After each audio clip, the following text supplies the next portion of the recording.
Hello and welcome back to another day in the arena, and today we will be playing Izzet Flash. Izzet Flash is a deck that's popped up on the scene and has started to get more and more play in the pro circles and higher ranks of Mythic because it has a very good matchup with Fires of Invention. Since they play so much at sorcery speed, a few well-placed counters and a quick clock, such as Brineborn Cutthroat and Brazen Borrower, can close the game before they get to do their really fun things. It has interesting matchups with decks like Jund Sacrifice and Simic Flash, while also having a really good card advantage angle and a lot of kind of early plays against aggro decks. So overall, Izzet Flash occupies a unique spot in the meta. It's not particularly powerful in a long game, but if your opponents are trying to resolve cards like Fires of Invention and Wilderness Reclamation, or a big 5-mana Cavalier like Cavalier of Flame or Cavalier of Gales, or a 6-mana sorcery like Casualties of War, then this deck doesn't really care about any of that. It hits it with Quench, Negate, Ionize, it puts the opponent on a quick clock with damage from Cutthroat and Borrower, and it potentially burns the opponent out with Rawl's Outburst and Bonecrusher Giant. One card that seems weird here, if you're not used to it, is Gadwick the Wizened, because this is not a flash card, it's a sorcery speed card. Generally, the deck plays out in two ways. Either one, you play all the cards from your hand until your last card is Gadwick and a couple of lands, and you play this card and reload your hand. And hopefully the opponent doesn't resolve such a cool spell, but if they do and Gadwick lives, you can tap down whatever they resolve if it's a few big creatures with a few more of your blue spells, or you can just burn the opponent out and go straight to the face. The other way that Gadwick can play out is when you're under pressure and you need to play Gadwick early. It becomes a must-answer threat, because if you just put a Gadwick down on the board and then your opponent tries to get in with a few threats or play with a few creatures, you can tap those creatures with cards like Cutthroat, Borrower, and Opt, using Gadwick's other ability. Whenever you cast a blue spell, tap a non-land permanent an opponent controls. So Gadwick has kind of a special place in the deck. The weird thing about the deck is the games that I have the most trouble in are the games where I miss a land drop, and therefore 26 land. By the way, this build is card for card Andrew Cuneo's deck from the Mythic Championship that, as I record this, is playing out right now. So while I was goofing around with an Izzet Flash before I saw his build, I liked his list so much and couldn't really think of a substitution to make, so I adopted it straight up. William Jensen is playing this deck, and he starts his tournament in day 2 because he won his Spark Split. So I said Spark Split, it was the Eldraine Split, I'm sorry. But William Jensen, world champion from 2 years back, MPL member, will be playing this exact list in the tournament tomorrow, so I look forward to seeing what happens. There's also a sideboard for you best of 3 fans that you can find in the deck link, and there is also a little bit of spice. 26 land. I mean, it's kind of amazing that I can still even miss any land drops running a deck with such a low curve and 26 land, but it does happen. And there is a Blast Zone. I said 2, I was looking at the Fabled Passage, but there is one Blast Zone, which is a little bit of an out to Cat Oven combo that the deck otherwise can fall way behind to if the opponent gets their cat going. Why not play more? Because you need triple blue for Gadwick, and you can't cut red sources because you do need to draw one within your first 2 or 3 draw steps. All right, this deck is, for me, fun. More fun than Simic Flash. I'm not sure why. Simic Flash or Izzet Flash? You tell me. Maybe it's the old dodge and burn games I used to play in Magic Duels 2014. Some of you know what I'm talking about. Anyway, let's dive in and let the Dodge and Burn 2019 nonsense begin.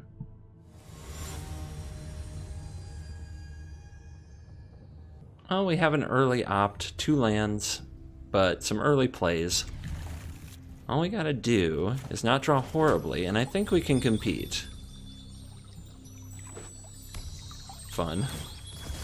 Let's see if I can hit them with the response, and maybe they'll forget what land they needed to fetch, eh? All right.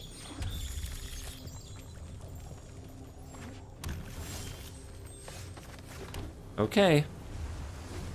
We have an opt to try to keep drawing cards, 2 Quenches, a Negate, and a Bonecrusher Giant. So we'll be doing some 2-mana things for a while. Our opponent might be on Jund. Jund kitty cats. I'll take any land from here. That's pretty good too. Scry it up. I'll take an opt. Opt help us keep finding the things we need. No plays. Okay. I can dig it. I think we're okay sitting still. I don't think we have to try to sneak a giant onto the battlefield and hope that it works out. I'm pretty sure it won't. However, let's try and opt here. Dragonfire? Their opponent's not giving us a target, so it seems like a silly thing to keep. If I had drawn a land, I guess I still could draw a land. Let's go ahead and stomp the opponent's face a little bit. There's not much they can do about that. And then we draw the land, so we can pay 2 life and put out our Bone Crusher Giant and make the opponent answer. And there was no Murderous Rider there. So what are they hanging on to? Vraska? I think we should use Quench while our opponent is short a land. Quench is not getting better. Alright, let's get some hits in. Negate can still hit an Oven. We really want to hang on to it as long as we can, because Oven is not getting quenched. That is fine. It's poor against the Giant. Alright, let's keep the pressure on with a Rawl's Outburst to the face here and try to close. If we can find an Ionize, we're in great shape. I'll take the Giant. In fact, the opponent might have a Massacre Girl, but they would need another creature to make that good use of it. Let's Stomp Face. Yeah, they might... Oh, Trophy. I'll take the land and another 2 damage to your face.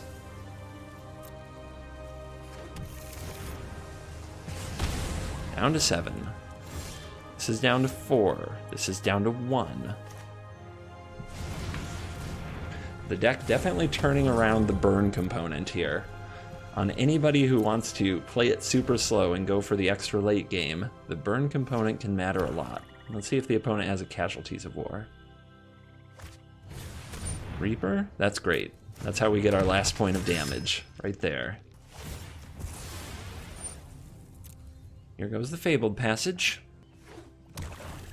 Swamp and Massacre Girl. 1, 2, 3. How much will you take from this experience?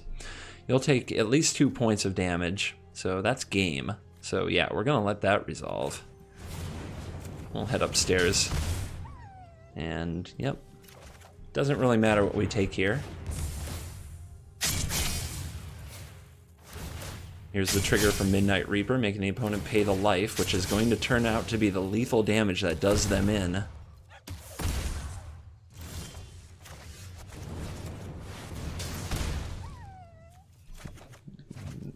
Piling up on the Wizened. I love how it still makes you pick the card, even with lethal. Rules are rules. Ah, gold 3. I have missed you.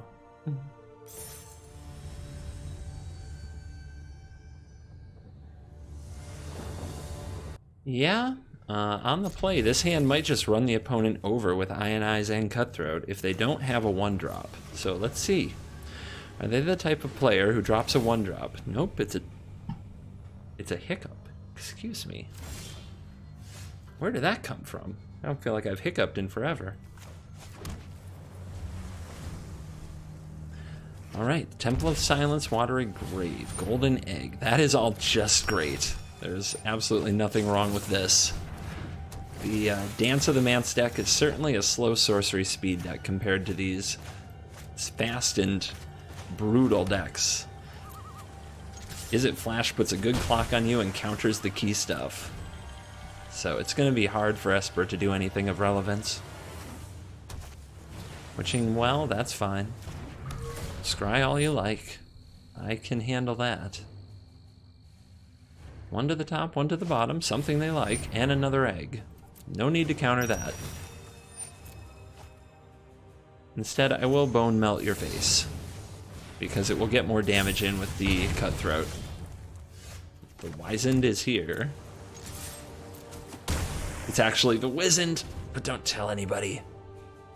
I'm sure we'll see the opponent with an action, and that is not going to resolve.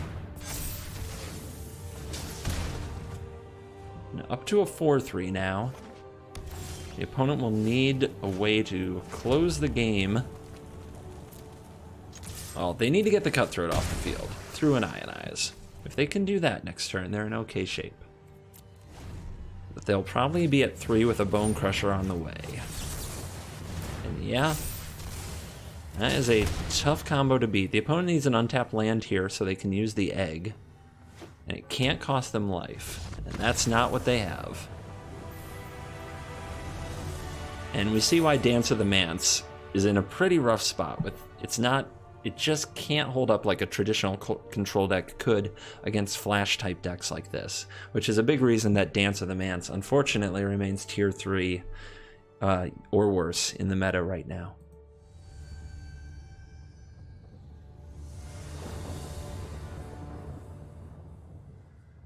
With a Brazen Borrower and a Bone Crusher Giant, we have a lot of early plays. 2 Gadwicks isn't fantastic, but we might actually intend to drop one of these on turn 4 or 5, draw some cards, and then another one immediately to follow. So this will be a good test for how much damage Gadwick can do.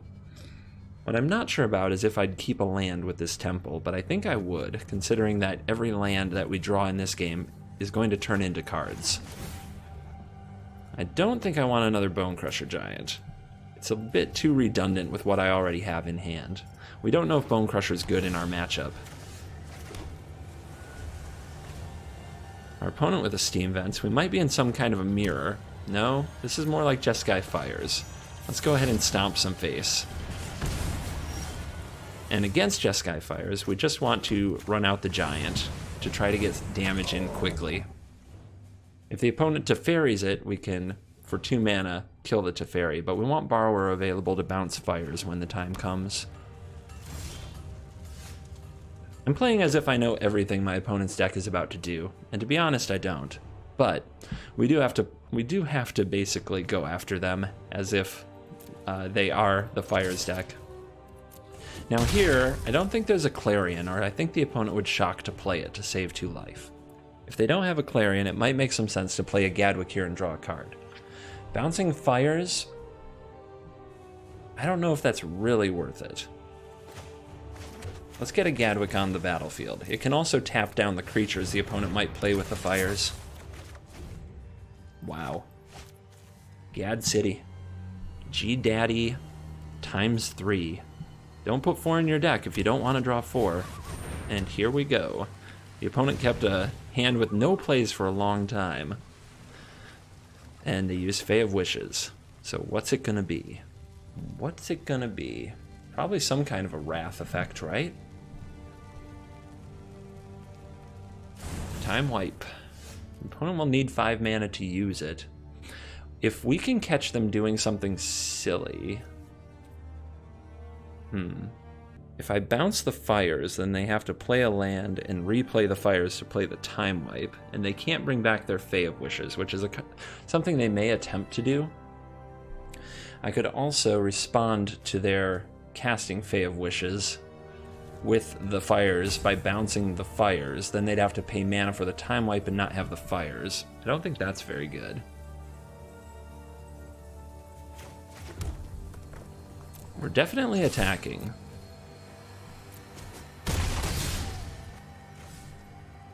Yeah, I think that the play is after the opponent casts the Time Wipe to bounce the Fires so that they don't have a turn where they can grant it and do something else, and then replay a Brazen Borrower.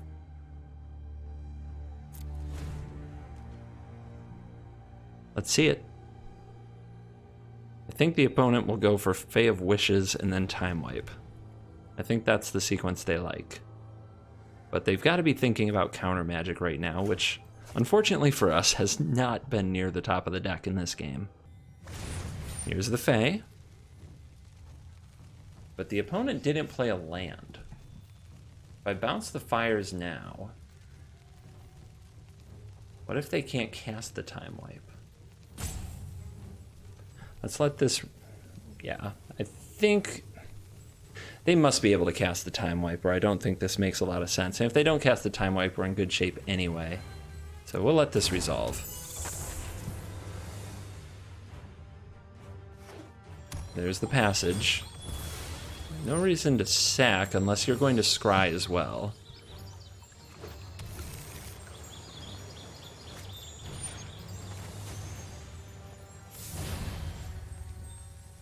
Actually, we don't want to do that till end step, do we? Alright.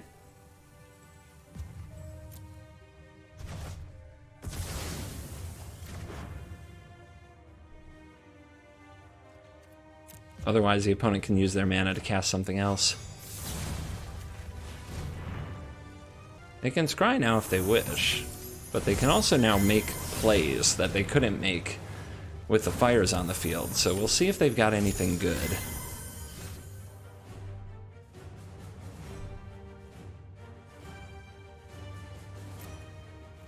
Bring the noise.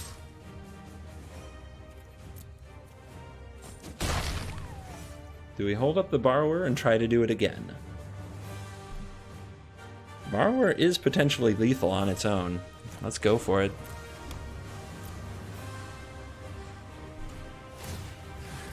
Castle time. Very curious what the opponent does with this turn. If they go for fires and then a play, there's a lot of bad things we could do to them. Alright, they kept 2 to the top. They pick a beacon. Alright. What's your play?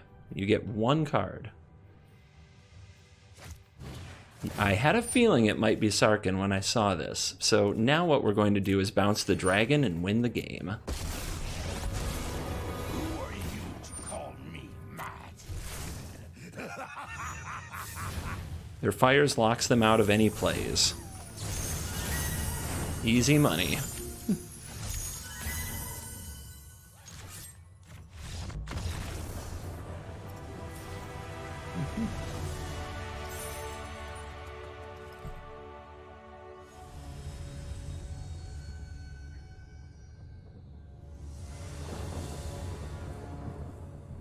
Well, on the play, I think it's a keep. We can shock something, ionize something, refill our hand. It's not too bad. It's not a quench hand, which makes it feel almost unbeatable. It's not a brazen borrower or cutthroat hand. So it's probably in the bottom half of our range, but it's still solid. And with a Pelt Collector, we've got something to target. Let's see what the opponent has to grow the Pelt Collector here before we use this. I still think that killing the Pelt Collector is best because the card gets very large over time, and if we kill the Harpooner, it becomes a 3/3 anyway. So, at 3 mana, Yorvo is, I guess, the biggest thing that's a scare, but at 4 mana, Questing Beast is a huge problem. So here, I think I just want to deploy the Giant and be ready for a Questing Beast next turn, or a Vivian. The 4 drops are way better than the 3 drops out of the green deck. So knowing when you want to play a counter can make a big difference in what you counter. Trading resources, perfectly happy with. It is a Yorvo, so it is the best they could do. We'll say go. The opponent might play around our counterspell. If they do, that's a bit of a pain. Yeah. So, we're pretty much priced into countering something here. The opponent might be slow rolling a better card, but I still feel we have to make that play. Wow. They've had a great hand that lined up really well. Now it's Gadwick's time to figure this out. And hope that they don't have something amazing left to resolve. We can Dragonfire this, but without a counter. It's a really bad turn. So I think we just need to play this draw 2 and start using our blue spells to tap the Yorvo from here on out. And hope the opponent doesn't have something amazing here. That's amazing. Unless they don't have another creature, but so far their hand has been so perfect, I think they'll have one.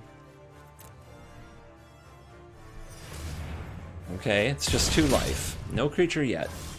Does this say when it enters the battlefield? Yes. Alright, so we still don't have a counter despite drawing some extra cards. This can tap down the Yorvo. This can remove the Harpooner. We need to dodge the opponent's... basically anything. We need to dodge the opponent drawing a creature to start going off with the Henge. Never mind. Apparently, dodging things is not a realistic option for us in this game.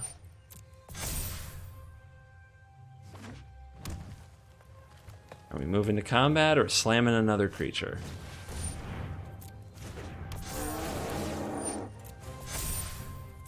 Yeah. It'll take an amazing string of draws to get us out of this now. But let's tap down the Yorvo. We'll play the Cutthroat. We'll grow it by dragon firing the Harpooner. But we need to draw something besides land and this Gadwick. That's for sure. What else did you draw? Okay. Well, we have an Ionize. We're in an okay spot if the opponent tries to play something. If they try to play something before attacking. If they just attack, we're stuck in chump block mode. We could try to draw a card and see what happens. But really, if we draw more than one card, we're in a bad place. I think that the road to winning this game involves the opponent going for a play. And they played their Barkhide Trolls before combat last turn, so their play patterns tell me they will make that play if given the chance. But no, they did not. It's gonna be one of those days.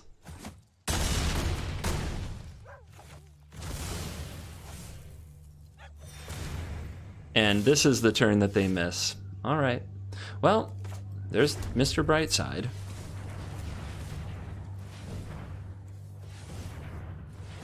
So this can draw 3 cards. We can bounce something, tap something, chump something. Is that good enough? The other option is to just play this without drawing cards and play the Borrower and tap 2 things and not have to give up our Gadwick. The other option is to try to draw something like an Opt and be able to tap something without blocking. I don't think any of those are very good. So I'm going to make this play.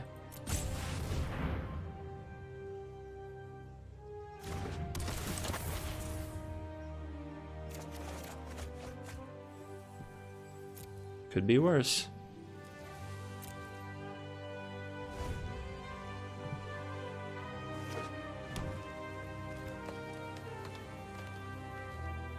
I bet they draw a card to play this turn. For the love of God.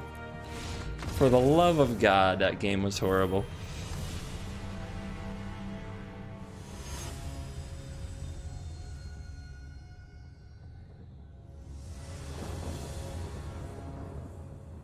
Well, I can't argue with being on the play. We're low on land. With Opt and a Temple, I hope we hit enough lands to play Outburst on time and keep the opponent from resolving anything good. So cross your fingers. They brought the pumped up cat. They've got their golden eggs on. That is so often either Jeskai Fires or Dance of the Mance. For some reason, this kind of a setup, it seems to lend itself to control decks 100% of the time. Maybe it's the greed that the golden egg symbolizes and that a fully formed winged cat represents. And by greed, I mean deck building greed. It's just the people who want to have it all.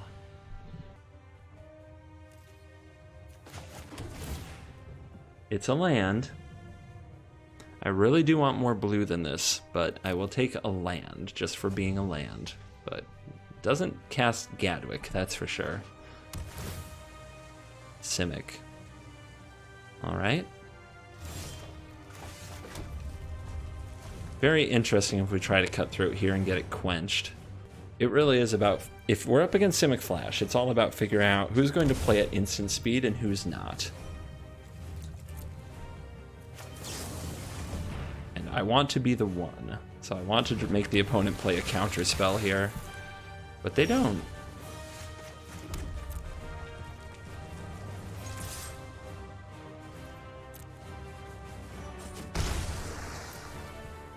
What you got? I think that's gonna be fine.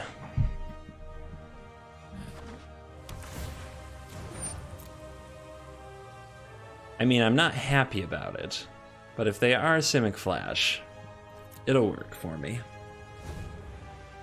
I don't want to use my Quench on that one play just now. And a Castle symbolizes more of a ramp deck, and here comes a Leafkin Druid played around Quench beautifully, and too much for a Bone Crusher Giant. So not something I can deal with. Second Leafkin Druid, on the other hand, I could. And since the opponent's going to outscale my Quench very quickly anyway, maybe I'm supposed to Quench it. But Nisu Shakes the World as a card. I can't remove this otherwise, though. I think we just have to.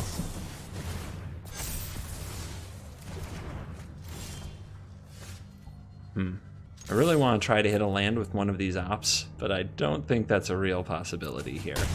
So we'll have to say go and see what happens.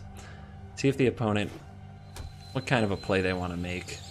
With a Castle, they could already run a Hydroid Krasis on me. They're just going to jam a Nissa. Wow.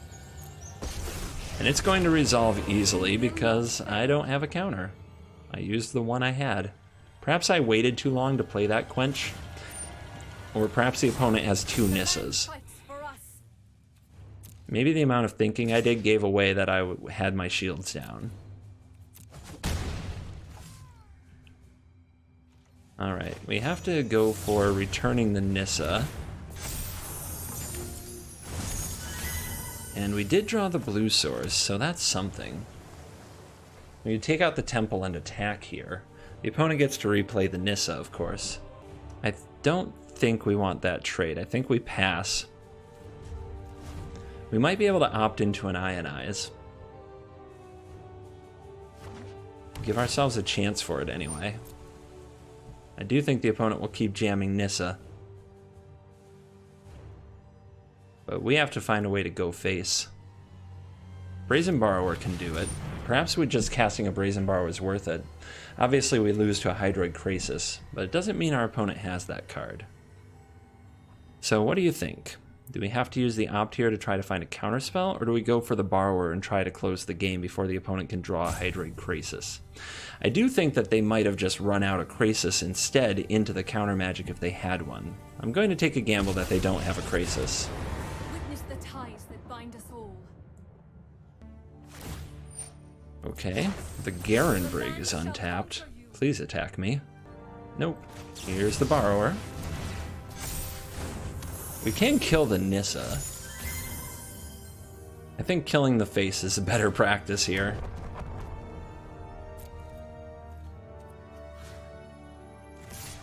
Again, if they have the Krasis, we're in so much trouble, it's not really worth it. So, let's go face and see if we can steal this game.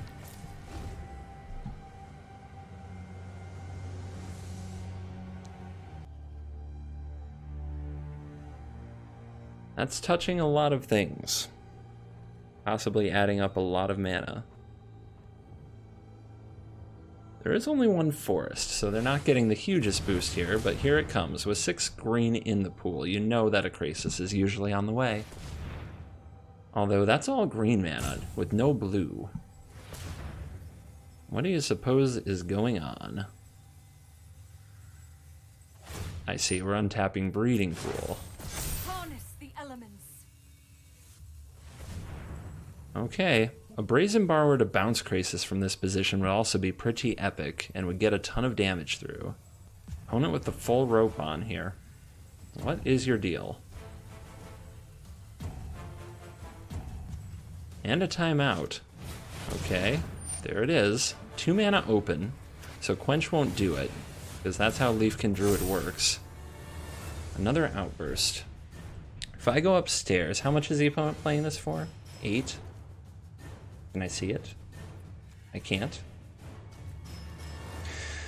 1, 2, 3, 4, 5, 6, 7, 8. I think it's for 8. So 1, 2, 3, 4, 5, 6, 7, 8, 9, 10, 11. Don't think that's good enough. I do have to find a way to get this thing out of the way. If I opt again, I won't hit it. So I may as well use my mana to Outburst. So, okay.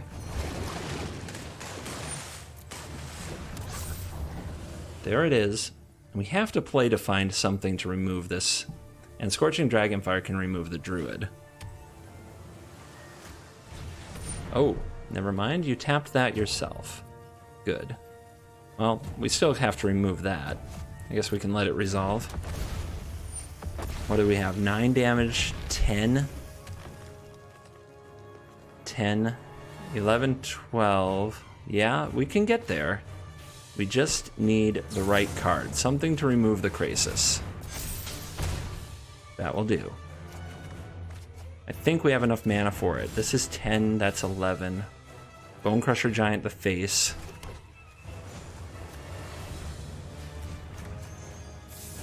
Bounce you. Yeah, we had to draw the untapped land, but we got there. Opponent a bit too greedy that turn. And you gotta wonder if running the timer that much had something to do with it, but we stole this one.